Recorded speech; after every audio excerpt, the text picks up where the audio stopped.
Hi there, I'm Carolyn Spring and welcome to my podcast where I talk about all things trauma. I dig into the nuts and bolts of trauma, how we can recover, what blocks us, and all things neuroscience-y, what actually goes on in the body and brain during and after trauma, especially from the perspective of evolutionary neurobiology. This podcast is for anyone who's experienced trauma or knows someone who has, which is pretty much everyone. For more podcasts, blog posts, books and training, check out my website at carolynspring.com.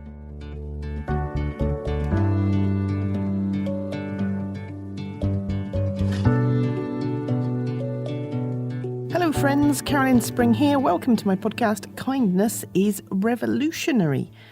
So there's a hashtag circulating on the internet at the moment, hashtag be kind or hashtag be kinder, following the tragic suicide of TV presenter Caroline Flack at the weekend. And these two topics, kindness and suicide, are very, very close to my heart.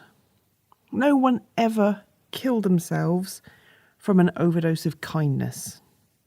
But a lot of people do kill themselves when they're exposed to horrific, ongoing, chronic levels of unkindness. And it's just not on. In its most simplistic terms, abuse is extreme unkindness. Of course, that feels like a massive understatement to call it that, and abuse has many layers and dynamics on top of unkindness, but I just want to join the dots here that kindness and abuse sit on diametrically opposite ends of the spectrum of how we treat people. Therefore, healing from trauma from abuse must include a ton of kindness. And yet, we live in a society that increasingly, especially online, seems to be full of unkindness. Levels of unkindness and online bullying and trolling that drive people even to their deaths. And even in small ways, it's there constantly, every day, for every non-celebrity too, anyone with an online presence, even if you're just commenting about parking problems in a neighbourhood Facebook group. People having a go, pulling you down, attacking you, shaming you, humiliating you, all in the name of having an opinion and commenting. And it is devastating to do life listening to unkindness. It's demoralising to know that there are people attacking you and criticising you and shaming you for no other reason really than that they are being unkind. I think very often when someone is unkind to us, this certainly is my struggle, but we take that unkindness on board as if it says something about us. It's a case of, oh, you found me out, you've uncovered my intrinsic toxicity, my evilness, you're treating me as I deserve. When someone is unkind to us, we think it's an indictment of us as a human being, but it's not. It says nothing about us. It says everything about the person who's being unkind. And that realisation ultimately is what's helped me the most.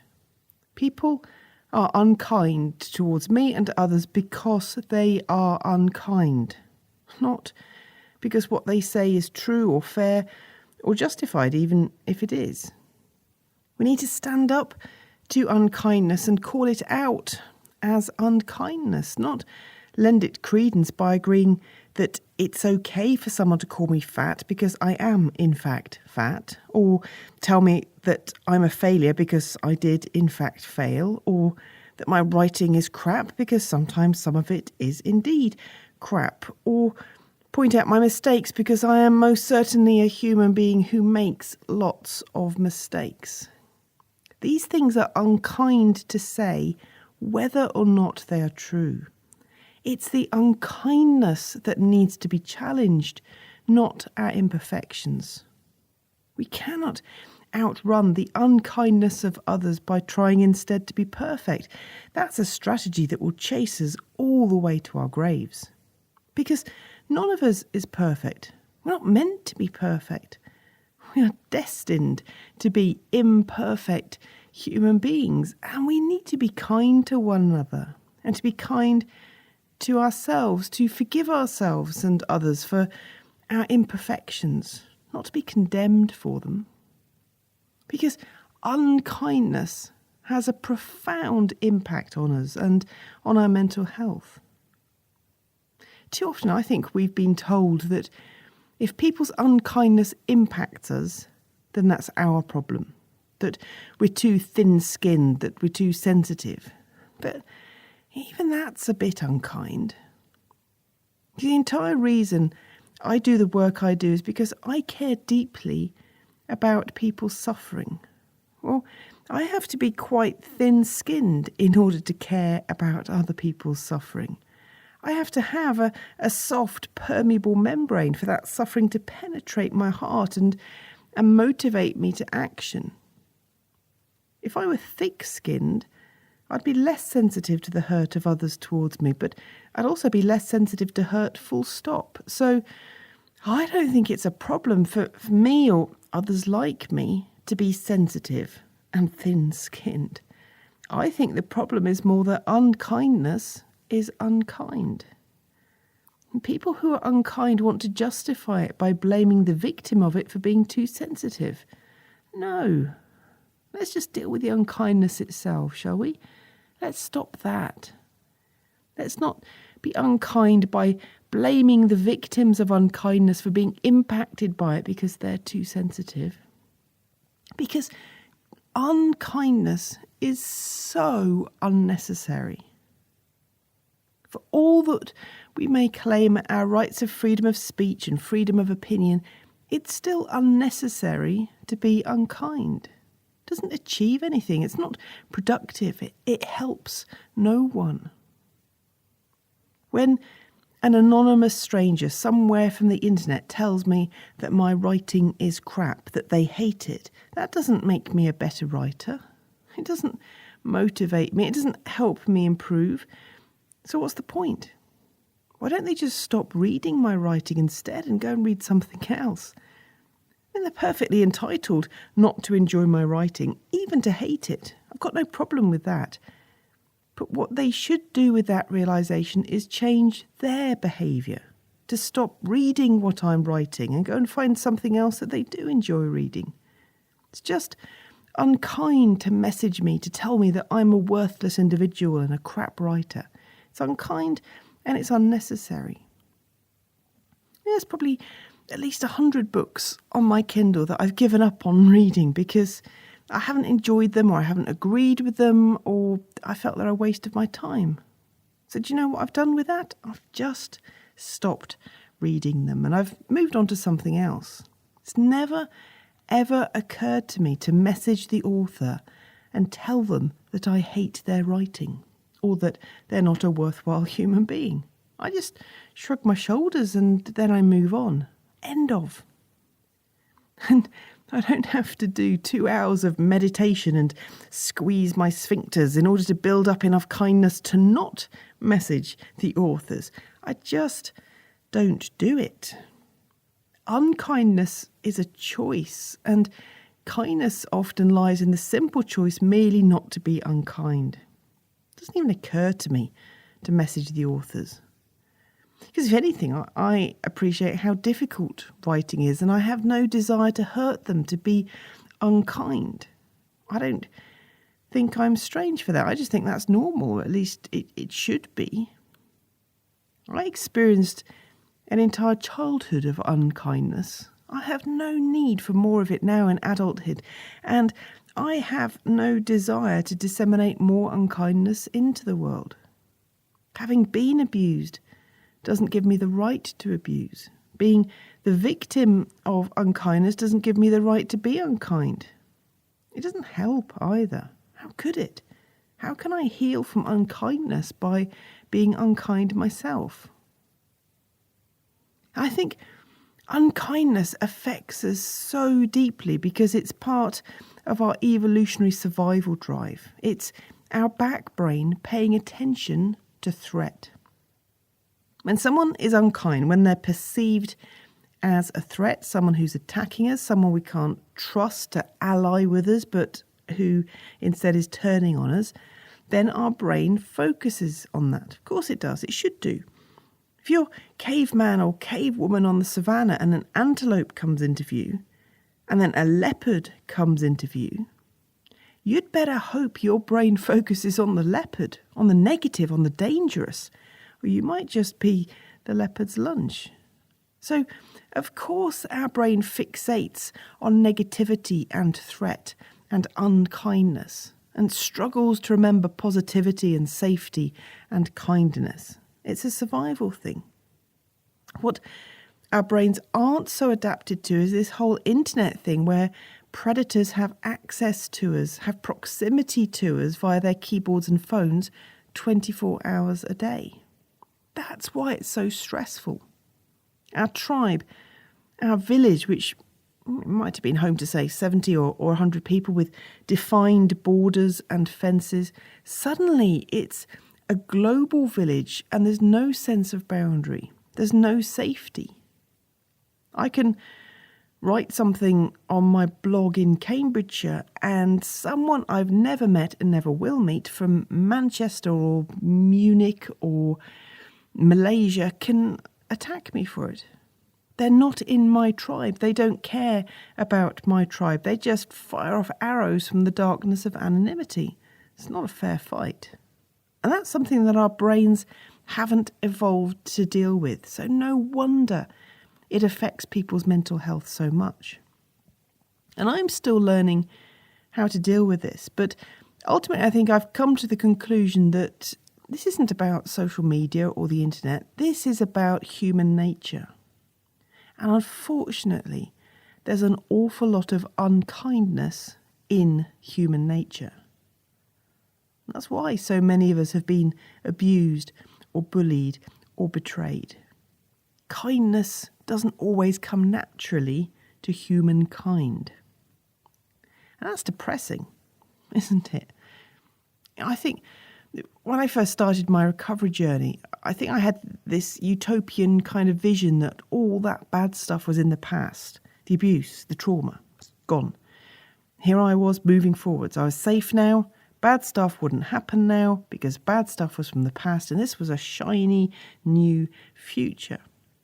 I think I divided the world very simply into abusers, specifically child abusers, and nice people. I expected it to be clear cut like that, but of course it isn't. The propensity to be unkind, to misuse our power, to lack empathy and fail to see other human beings as human beings just like us, that's in all of us. Whenever we're not in the green zone, whenever we don't feel safe, especially when we go into the amber zone of the fight response because we feel under threat, our tendency is to try to keep ourselves safe, often by attacking others. And I think that's what's fueling a lot of what goes on in the internet. I think it's a lot of people caught up in their own sense of unsafety and trauma, feeling attacked and harassed and humiliated and shamed by the world, and so taking it out on others. One of my sayings for my Working with Shame course is that shamed people shame people. I think that's so true. We don't mean to, but whenever we're triggered into shame, it's in all of us, certainly in me, to hit back and to pass the shame on to others. So what I've been learning to do frustratingly slowly, like most things in my life that I'm working on, is that it doesn't help my brain to feel safe for me to focus on the unkindness in the world. All it does is set off my smoke alarm, drawing attention to the leopards or anything with spots. And so it keeps me stuck in my back brain, on alert, feeling unsafe, hypervigilant. And not only does that slow down our recovery from trauma, which is largely about getting our nervous systems to come back down into the green zone, into safety again, but it also predisposes us ourselves to be unkind, to lash out, to be less than our best selves. We need our front brains online to be our best selves, to be kind, to be empathic, to be caring. So when we're focused on danger, when we allow our attention to be dominated by all the unkindness around us, then actually we're risking becoming unkind ourselves. So I'm trying more and more to focus on noticing, just noticing, and focusing attention on all the kindness in the world instead. And to really notice it, to focus my full attention on it, to revel in it, to enjoy it, to suck all the goodness out of it, and to be really grateful for it. It's a way of saying to my brain, yes, I see the unkindness and the danger, but look at how much more kindness there is. Look at how good all the goodness is.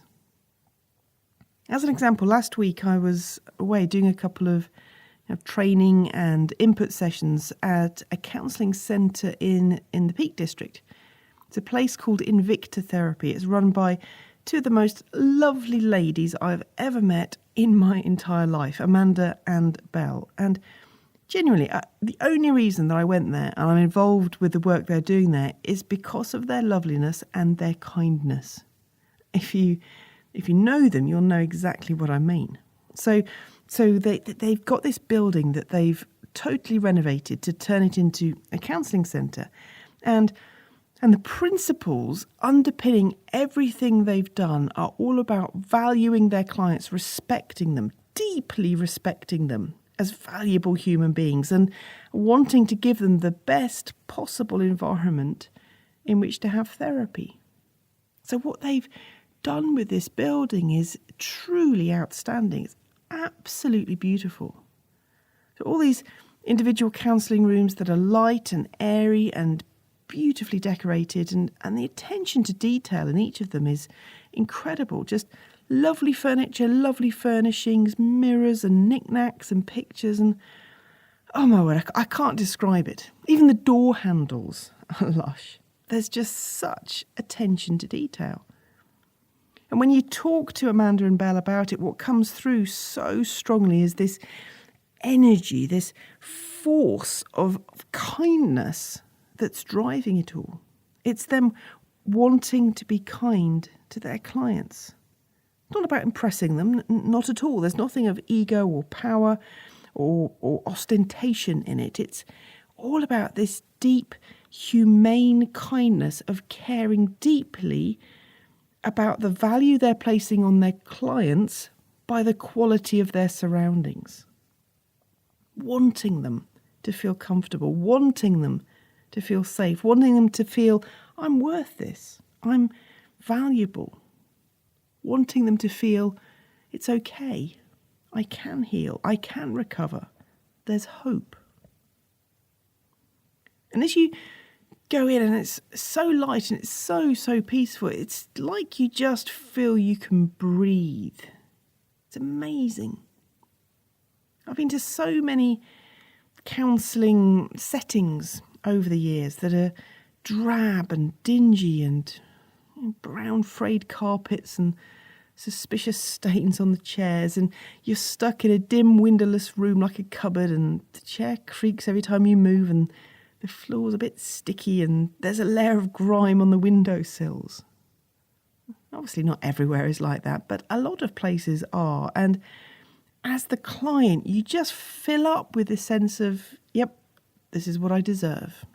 Your surroundings seem to reflect what you feel on the inside, your sense of value and worth. But when I stepped into Invicta, it was the exact opposite. It's like you feel your spirit lifting, your sense of worth lifting. It's a place that you actively want to go to be. It's amazing. Wish every counselling centre in the country could be like Invicta. Because everything that Amanda and Belle have done there is just so kind. It's so good. It's so honouring and valuing and truly, truly wonderful. It's had quite an impact on me. Can you tell? So anyway, I was doing a couple of sessions there last week, and what really struck me was the sense of kindness that permeated the whole day.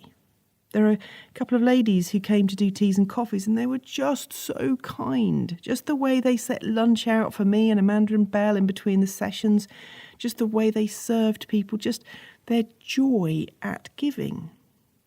And it is such a contrast to the mean, nasty, poke-the-bear trolling that led to Caroline Flack's death. Just the exact opposite. And what I'm struck by on a continual basis is that despite all the abuse I suffered, and actually despite the trolling I experience even now, there's always so much more kindness. It's easy not to see it because my survival brain doesn't need to. That's why I have to train my front brain to notice it, to see it, to be grateful for it. At one point in my life, if someone had said to me, "But look at all the kind people around you," I think I would have spat at them in disgust and offence. I'd have wanted to say, kind people? Where? Everyone just abuses me. Everyone just hurts me. Because that's what it felt like for a very long time. But of course it wasn't entirely true. Yes, I'd suffered a ton of abuse, but you know, the waitress in Chiquito, she was kind. She was gracious. She brought more mayo with a smile when I asked her for it. She didn't abuse me. She's not unkind. The neighbour who brought my bin back in to rescue it from the storm because I was away, they haven't abused me. That was just a simple act of kindness. And nowadays I see all these people, thousands of them each year, who give up their money and give up their time to come on training and do courses and read books with the sole intention of helping people recover from trauma. None of them are perfect. There may even be one or two perpetrators in amongst them, but on the whole, the vast majority are kind. They're good people. I have met far more kind people in my life than I have met abusers. But at one point in my life, I couldn't have seen any of that. My survival-based backbrain was so focused on threat and everything hurt so much with the pain of all the abuse I'd suffered that I couldn't see kindness even if I tried. So I get that. I really do. But ultimately, what's helped me bring my front brain online more and more is to train it to focus on good things. This is what gratitude rituals are about.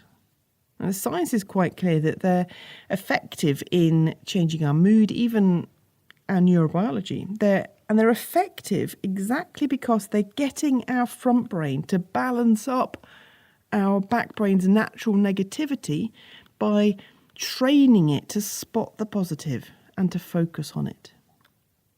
And I think the biggest shift that happened in me ultimately, though, and this is an ongoing journey, as many things are, it was when I started to be kind towards myself. Again, it's so easy, it's normal, it's natural, it has survival purpose to focus on the negatives, to see everything that we might be doing wrong or saying wrong or getting wrong. It's to beat ourselves up for all our social awkwardnesses and for being lazy and for making mistakes. And many of us had that style of coaching, as it were, modelled to us in the parenting we received. It's harsh, it's discipline-based, certainly not undergirded with kindness. So it's no wonder that we perpetuated it towards ourselves. And at some fundamental level within ourselves, it seems to make sense to beat ourselves up. Surely we need to be told off if we messed up, rather than treated with kindness. Because if the punishment isn't harsh, surely we'll do it again, won't we? That's what our criminal justice system is based on. Punish them, send them to prison, treat them like they're not quite a human being, and hey presto, they will leave prison transformed into model citizens. Except, of course, most of the time it doesn't work, does it? And it doesn't work when we punish ourselves. Unkindness doesn't lead to growth. Just as I don't become a better writer by an anonymous commenter telling me how crap my writing is, neither do any of us grow into our best selves by someone, us, pointing out how evil we are all the time. It's this crazy irony, really, deep down, that we try to coerce ourselves with self-abuse into being loving, productive, kind human beings. We just hate ourselves, loathe ourselves, beat ourselves up, and then we wonder why we're stuck in the danger zone as if we're being attacked and abused all the time. Because we are being attacked and abused all the time. So what eventually occurred to me after many long years of resisting this idea was that kindness begets kindness. That actually I'll grow and develop and become a better person and a kinder person if I treat myself with kindness. And that, I think, is revolutionary. It's an insanely powerful act of rebellion against the people who abuse us to refuse to continue to abuse ourselves. To say it stops here and put an end to it. To refuse their way of doing life, their way of treating people, their legacy. To vigorously rebel against that through the sheer simplicity of showing kindness towards ourselves. One of the really sad things I see a lot of is survivors attacking other survivors. Victims of abuse attacking other victims of abuse. No, we're doing the abuser's work for them. We're picking up their baton and running with it. We've got to drop it. We've got to stop attacking and shaming and complaining about other abuse survivors and instead allow ourselves to be filled with compassion for each other, as we should be filled with compassion for ourselves. It's to allow that sense of kindness to permeate everything we do and are. One of the things that really surprised me after I started doing this work was that in the early days people warned me about the perpetrators, about powerful people who don't want anyone to talk about child sexual abuse and how they'd conspire against me to try to stop me. But that has never, to my knowledge, happened. All of the opposition I've received to trying to help people recover from trauma has come from people who themselves have been traumatised, from survivors. A house divided against itself cannot stand, goes the saying. So we ought to be joining together, supporting each other, being united, being kind to each other, or at the very least just leaving each other alone. The perpetrators don't need to mount attacks on us because we do their work for them. How incredibly sad is that? We forget who the real enemy is. To stand up to unkindness, not by attacking people who are unkind though, but just by being kind in return, that to me is revolutionary. There's another old saying, those who live by the sword will die by the sword. So how about we put our swords down? Now, that, of course, leads to a whole series of other questions, even a sense of panic among some people. What am I saying? To put up with the abuse? Just to smile sweetly? Just to be nice? No. That's not what I'm saying at all. And I think it's such a complex and important subject that I'm going to do a whole podcast on that probably next episode. Kindness and boundaries go together. Kindness without boundaries inevitably leads to exploitation. So I'll look at that in more detail in a later episode because it's a really important subject. What I am saying for now is simply that our revolution can be one where we don't fight fire with fire and unkindness with unkindness, but one of peaceful resistance, refusing to get drawn into unkindness, refusing to retaliate, refusing to fight back. And that starts, I think, at the most profound and revolutionary level in the way that we treat ourselves, being kind to ourselves. Self-care. Now, a lot of talk about self-care seems to suggest that It's all about scented candles and bath bombs. That just doesn't cut it for me. Self-care for me is much more potent and world-changing than that. It's much more edgy and rebellious and up yours. Self-care is the way that we draw a line in the sand and say, no more. No more unkindness. Abuse is wrong, and I refuse to participate in it. Now, that's not easy to do. It goes against everything that very often we've grown to believe is normal. But boy, is it powerful when we say, I refuse to continue the abuser's work, to do it for them, even in their absence. I refuse to allow their extreme unkindness to influence who I am. I am going to be kind, even to myself. And for me, there was this moment, which I've talked about elsewhere, where I realised that the shame gremlins were telling me that I'm not a good person, I'm not a kind person, I'm not a loving person, I'm not a compassionate person. It was one of the most persistent messages of the many shame gremlins that have accompanied me all my life. The unkind shame gremlin would sit on my shoulder and shame me for all my unkindness towards myself. You're an abuser, it would say to me. And at one level it was right, but on my other shoulder sat the shame gremlin that told me that I didn't deserve kindness. So I was trying to keep that one happy too. Because if I tried anything that smacked of self-care, that gremlin would say to me, you don't deserve nice things. You need to work hard, give more, sacrifice yourself. You can't have self-care. But ultimately what it came down to in this epic battle that went on within myself over several years was a decision that I wanted to be kind, that's who I wanted to be as a person. I fail. Continually, I fail. I react out of shame or hurt or frustration or just plain tiredness 100 times a week, and I fail to be kind. But I'm kind enough to myself now to forgive myself for failing to be kind, for failing at all. Kindness is king. If we can be kind to ourselves, it opens up infinite possibilities. Stops us beating ourselves up for everything. And if we stop beating ourselves up, if we stop fearing being beaten up, then suddenly we can risk living. We can risk relationships. We can risk pursuing our dreams. We can risk risking.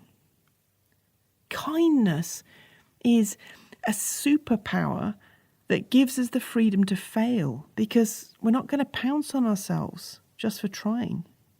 Kindness says, you were doing the best you could. Kindness shrugs its shoulders and says, good effort. Try again. Kindness doesn't judge us. Kindness puts an arm around us and encourages us to keep going. And that's what we need. We don't need keyboard warriors pointing out all our inadequacies and shaming us for our imperfections. We need kindness kings who will give us the benefit of the doubt, who will treat us with dignity and respect, who will honour our efforts, who will see the good in us. Can you imagine how different life would be if we were kind like that towards ourselves and others? If every time we went on social media, that's all we saw. What a thought. So that's all we have time for in this episode. Thank you for joining me. You can subscribe on Apple Podcasts, on Spotify, or you can listen direct from my website at carolynspring.com/podcasts. I hope that helps at least a little. Speak soon.